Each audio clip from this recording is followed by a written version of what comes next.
They told you empathy is always good, that compassion is a virtue, and the more you give, the better you get. They forgot to mention the bruise it leaves on your soul when you offer it with your spine removed. For years, you've tried to be the softest place for people to land. And you can't quite name why your chest feels tight and your jaw hurts after the conversations where you nod so well you disappear. You call it kindness. It looks like kindness. It even wins you compliments. You're so understanding. But your body keeps the other record. The one that says, you keep lending yourself to people who never return the book. You hold the room so long you forget where the door is. This isn't a character flaw. It's a pattern. And Jung would tell you patterns have roots. Archetypes, complexes, shadows. Old structures that wear new faces. You don't need to throw empathy away. You need to take it back from the part of you that learned to equate love with self-erasure. By the end of this video, you will know exactly how to stop mistaking compassion for compliance, how to make your empathy serve truth instead of performance, and how to set a standard that protects your sanity without hardening your heart. You stand in a kitchen at midnight, phone glowing like a small moon, listening to someone you love spiral. They breathe in static and speak in absolutes. You never show up for me. You always make it about you. I guess I'm alone. The child in you rises before you do. Apologize, reassure, rush in. You feel the familiar heat of the rescue impulse, the urge to pour water on a fire that may not even be yours. You help because you care. But if you're honest, you also help because panic steers you. The panic says if they hurt, you have failed. If they're upset, you are at fault. If they withdraw, you will disappear. Your fingers hover over the keyboard, forming a long rope made of explanations and promises. You stop, not because you've stopped loving them, but because something inside you finally turns to face the mirror. Empathy without self-respect is not empathy. It's a performance your persona puts on to keep you safe. Jung called it a mask, and it isn't bad in itself. We all need masks to live in society. But when you fuse with it, you become only one thing: the nice one, the understanding one, the sponge. You absorb so completely that your boundaries dissolve, and dissolved boundaries breed quiet rage. That rage doesn't shout, it leaks. You hear it in the sigh that lasts a beat too long, the sarcasm, the phantom self that starts to resent the very people you swore to protect. That's the dark side of empathy. Not cruelty, not indifference, but covert hostility born from chronic self-abandonment. You put the phone down. You breathe until the urge to fix blurs at the edges. You ask yourself a moral question that has nothing to do with right or wrong and everything to do with reality. What is mine here, and what is theirs? If you can't answer that, you're not being compassionate. You're being consumed. The person on the other end isn't a villain. Maybe they're in pain. Maybe they learned the same game you did. If you push the right guilt button, someone will steady the floor under your feet. The issue isn't their need, it's your compulsion. You recognize the complex stirring, that cluster of memory and meaning that gets activated so fast, it feels like fate. A parent who only smiled when you were useful. A teacher who praised your maturity when you swallowed your tears. A first love who taught you that affection arrives as a prize for emotional labor. Complexes aren't excuses, they're explanations. They don't absolve you, they inform you. If you never turn and greet them, you'll keep trying to atone for history in rooms that don't deserve your ritual. Morning comes with its quieter light, and you see the myth you've been living. The myth says empathy equals goodness, and the way to be good is to bend until you break. In practice, that myth collapses upon inspection. You say yes to things you can't carry and then resent the weight. You listen to stories that require you to be invisible, to count as listening at all. You accept apologies without repair. You lend money you'll never see again and call it generosity. Then build secret ledgers you weaponize when you're finally angry enough to speak. Does that feel like goodness? Or does it feel like living in a house where the front door is always open and you pray no one notices your back rooms are flooding? Jung's path isn't about becoming saintly. It's about becoming whole. Wholeness includes the part of you that can say no without breaking connection. The part that can tolerate someone's disappointment without shrinking into a child who thinks the sky is falling. Empathy, when clean, sits beside self-respect like a pair of lungs. In-breath, I understand you. Out-breath, I remain myself. You test this in a different room where fluorescent lights make everything look tired. The office, the weekly meeting, the teammate who always needs your extra hour on their project. They lean in with the ritual preface. You're so good at this. I hate to ask, but you're the only one who really gets it. Your ego lights up like a switchboard. You love being the one who gets it. You love being seen as reliable.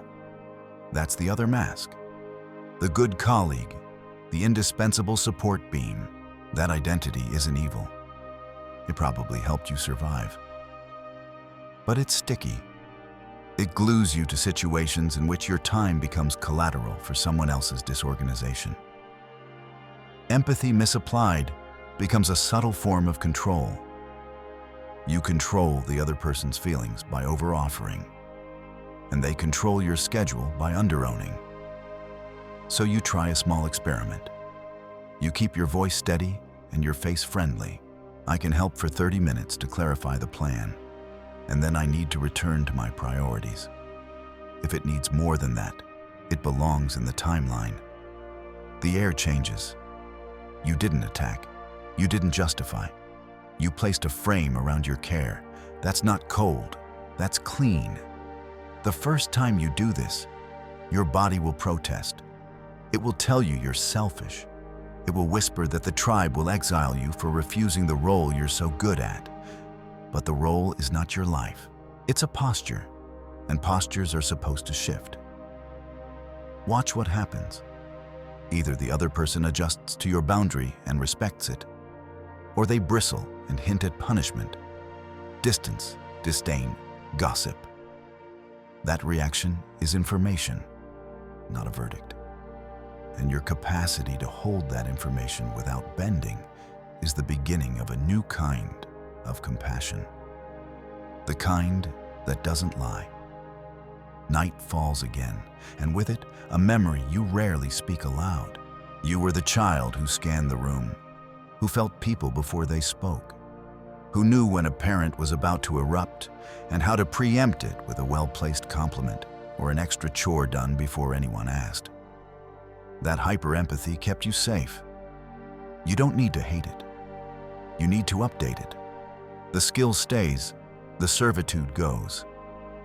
This is where Jung's shadow steps into the light, not as a monster under the bed, but as the unmet energy you keep exporting to other people's stories.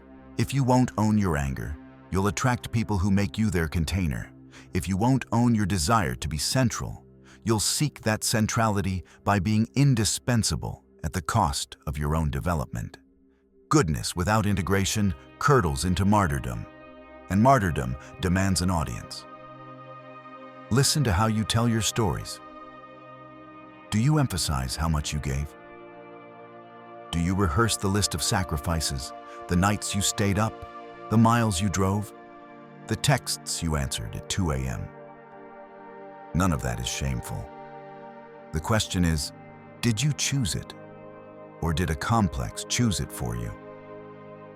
People who help from a place of choice don't need to keep score. People who help from a place of compulsion always end up with a secret bill. You practice a different ritual. Before you say yes, your hand touches your chest. You name what your body is doing. tight jaw, fast breath, buzz in the belly. That's not a vibe, that's a signal. It says your interior system is running old code. You ask yourself a question you can answer in a sentence. What's being asked? Not implied, not hinted, not woven into a monologue about destiny. What is the concrete, here and now request? If you can't find one, compassion will turn you into a hostage. You ask a second question your younger self never had the nerve to ask. What's the cost to me? Not the theoretical cost, but the actual shifts in time, energy, money, attention.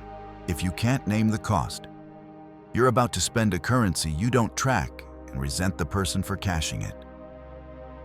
And you ask a third question that stings a little. What am I avoiding by rescuing right now? Maybe it's a difficult boundary. Maybe it's the grief that someone you love refuses to grow. Maybe it's the terror that if you aren't needed, you aren't wanted. Those questions don't make you hard. They make you honest. Jung's individuation isn't a staircase you ascend into heaven.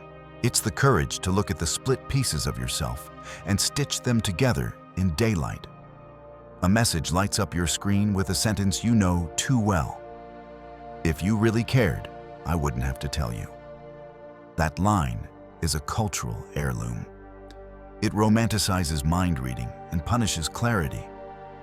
You don't debate the romance. You ask for reality. Tell me what you need. If it's a boundary, say the rule and the consequence. If it's a preference, label it so I can weigh it.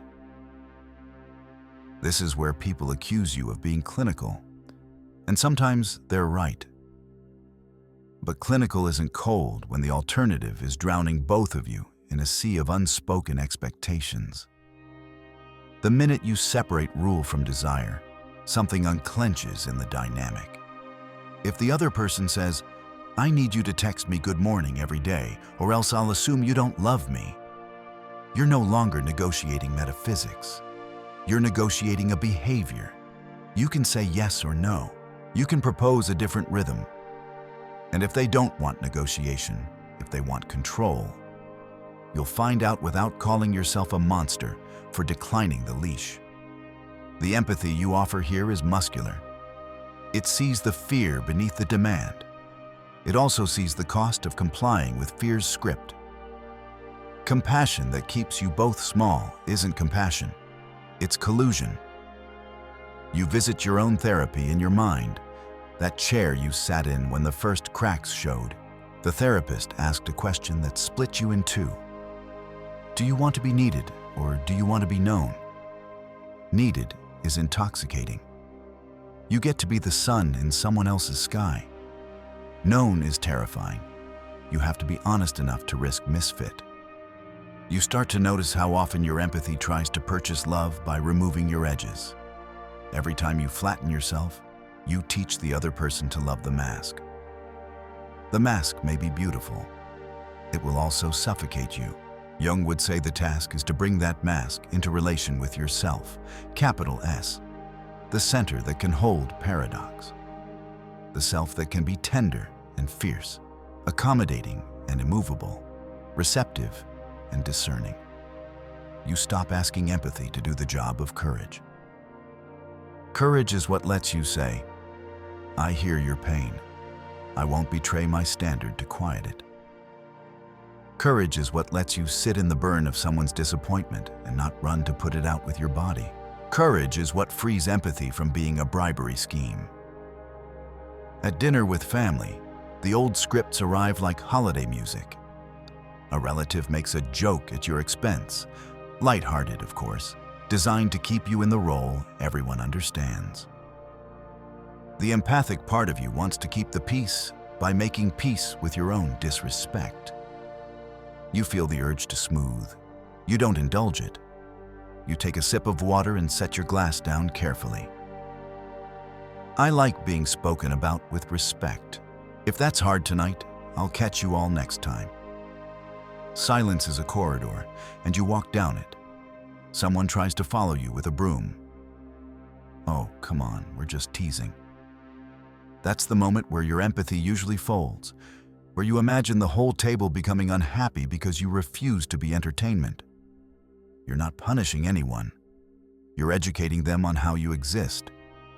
This is boundary as instruction, not battle. They can adjust or not.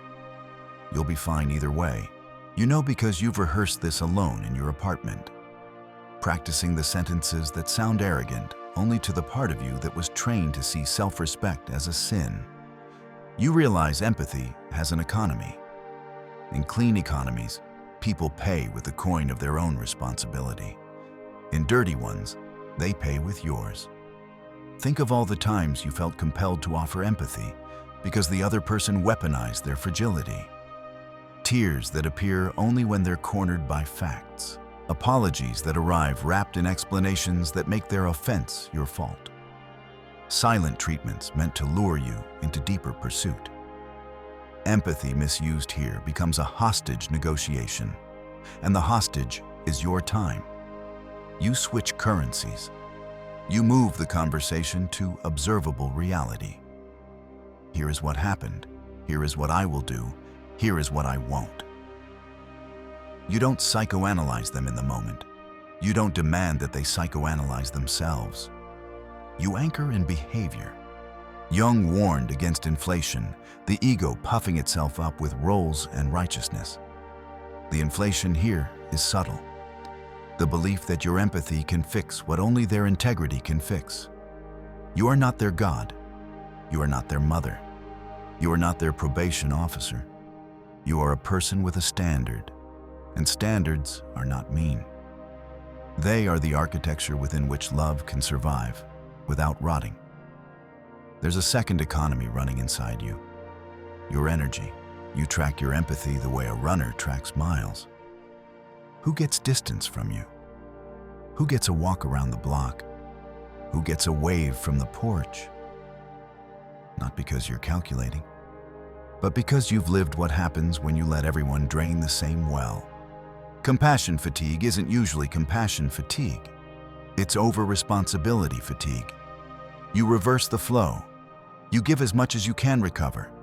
You give in ways that don't demean you. You don't say yes to prove you are good. You say yes because your yes can stay without corrosion. When you realize you're giving to manipulate outcomes, to make someone stay, to manage their opinion, your empathy has become sugar.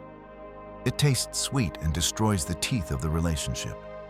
You find yourself in the quiet of your room with a pen and paper, and you do something so simple, it feels radical.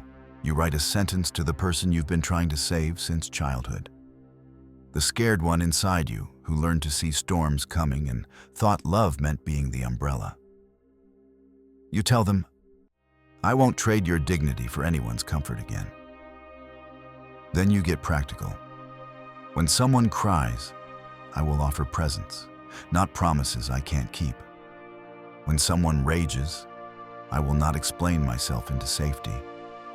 I will let their emotion be theirs and mine be mine. When I help, I will help in the open, not in the shadows, with accountability attached. This isn't a spell, it's a contract, not with other people, with yourself. And like all contracts, it only matters if you enforce it once. So you pick a small moment, somewhere low stakes, and you practice. You watch a friend complain about the same problem for the 5th time without taking a step. You stop giving advice like candy. You ask, is there something you want to do about it? If they say no, you switch to companionship or you excuse yourself. Your empathy doesn't vanish. It becomes precise. Jung spent his life tracking the ways we project our unlived life onto others. You see how often your empathy has been a projection machine. You see a partner's potential and mistake it for a plan. You see a friend's pain and assume your job is to be the anesthetic. You date people you can rescue because rescue lets you avoid the terror of standing next to someone fully formed and saying, see me. You start noticing who you choose when you're tired, who you choose when you're afraid, Who you choose when you're proud, you choose differently. You pick people who can hold what they feel without making it your fault. You pick people whose apology includes a repair, whose requests have edges, whose care doesn't require you to turn your pockets inside out to prove you're not hiding a selfish coin. This isn't a moral upgrade. It's an ecosystem change. A forest doesn't say yes to every seed. It selects for what can live there. There's a special case that will test you. The person who uses the language of boundaries to avoid accountability. "I'm setting a boundary," they declare right after trampling one of yours. "I need to regulate," they say after detonating a grenade. Language is a costume. You watch the pattern, not the outfit. You stay steady. I support your boundary. Mine is that when harm happens, we address it. If that can't happen now, it will happen before we return to closeness. They may accuse you of being controlling. That's their right. Your right is to determine the cost of admission to your life, in a Jungian sense. This is the movement from being possessed by a complex to relating to it. You feel the old panic. You don't obey it. You let your adult self parent your frightened younger part. I know you want to fix this to feel safe. We are safe. Safety built on silence is not safety. A different scene, a late walk, a city humming. Your phone buzzes. "I guess you don't care," the message says, because you didn't reply fast enough to the person who measures love in minutes. You feel the tug, the urge to prove you're not the villain in their story. You stop mid-step and touch a lamppost, grounding. You reply with the sentence your life grew around. "I care. I'm not available to talk right now." Full stop. No essay. No curriculum vitae of your goodness. Explanation invites negotiation. Clarity invites respect or reveals incompatibility. Either answer is a gift. You keep walking. The world remains. The fear that the world collapses without your immediate empathy was never about the world. It was about a childhood room where collapse felt imminent, and your nervous system rose to the occasion like a siren. You thank that siren, and you ask it to rest. If any of this sounds severe, measure it against your current severity. The private hangovers after a night of public kindness, the quiet resentment after one more chore. The anxiety spikes when you see certain names flash on your phone. You aren't replacing empathy with arrogance. You're replacing self-abolition with self-regard. There's a difference between wielding empathy and weaponizing it against yourself. Jung's work points you toward integration, the center that can hold love and limits without drama. You're not trying to become the rock no one can lean on.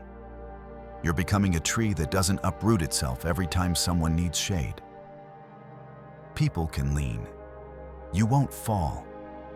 You will lose some people. Some relationships rely on your dissolution. When you stop dissolving, they'll call you hard. They'll call you cold.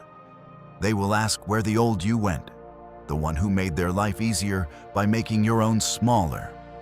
You will grieve them. You won't chase them. Grief is not a sign you chose poorly. It's a sign you're alive. You'll also gain people. People who relax into your clarity, who don't make your empathy a toll road, who bring their own water to the table and drink with you instead of from you. The point isn't to be surrounded by saints. It's to build a life where your goodness is sustainable because it is truthful. The shadow doesn't vanish. It nods. It doesn't need to sabotage your virtue to be seen. You give it a job. Protect the boundary. Speak when you're tired. Bring heat when ice is required. Anger becomes a signal, not a weapon. Guilt becomes a question to examine, not a command to obey. Compassion becomes that beautiful, ordinary thing it was always meant to be.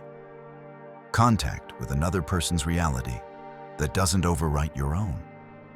Some evenings, the philosophical voice in you grows loud and slow. And you hear a sentence that sounds like scripture, even though it isn't. Love without a spine is just appetite in costume. You let that settle. Appetite isn't evil. You just don't want to call it love when it demands your disappearance to feel full. You remember the rare secret no one taught you because they were still busy performing goodness. You can be tender without being available to everything. You can listen without agreeing. You can help without becoming the plan. You can forgive without reopening the door. You can believe in someone's potential and still walk away because potential without practice is a story. And you no longer buy stories at the price of your life. You walk back into your kitchen. The phone is where you left it. There are a dozen conversations waiting. You are no longer waiting for them to define your shape. You read one message, then another. You respond to some. You let some sit. You move one to tomorrow. You choose, and in choosing, you become visible. The people who love you will love that you are visible. The people who loved your vanishing act will insist you've changed. They'll be right. You changed from someone who uses empathy to negotiate safety into someone who uses empathy to tell the truth. You changed from someone whose compassion collapsed into compliance into someone whose compassion stands upright, eyes clear, hands open, palms not emptying into anyone's pockets without consent. You're not pretending it's easy. Your nervous system will rattle like a window in wind when you refuse the old bargains. The part of you that made its home in other people's storms will miss the noise. Quiet can feel like exile until it starts to feel like peace. You keep your rituals. You keep a list of sentences that return you to yourself when panic knocks. I am not responsible for the weather. My no is not an attack. Clarity is kindness to both of us. You practice until your mouth can say them without your stomach flipping. You notice that your empathy doesn't shrink, it sharpens. You see people more accurately because you are not busy editing yourself out of the frame. You hear pain more cleanly because you are not translating it into a mandate. You say, I believe you. And also, I won't do that. And also, here's what I can offer. And also, good luck. And also, goodbye. You don't swing between saint and stone. You become a person. The voice slows even more, deep and spare. You remember the thing you wish someone had told you in a language you could understand when you were 9, and learn to stop taking up space to keep the room calm. Empathy is not a receipt you hand the world to prove you're worthy of staying. It's a gift you offer when you can, to whom you choose, in ways that don't require you to vanish. If there's a monster, it isn't empathy. It's the bargain you made with your own fear. I'll disappear if you'll just let me be loved. Break the bargain. Stay visible. Let the ones who need you invisible drift away. You don't earn your freedom by arguing for it. You earn it by living it quietly, day after day, choice after choice, boundary after boundary, kindness after kindness that includes you. And then, one morning, you wake. And the first thought that arrives is a new kind of mercy. You forgive yourself for believing that compassion meant swallowing your name. It didn't. It never did. You were just young and smart and sensitive, and you survived how you could. Now you do something harder and better. You love people without leaving home.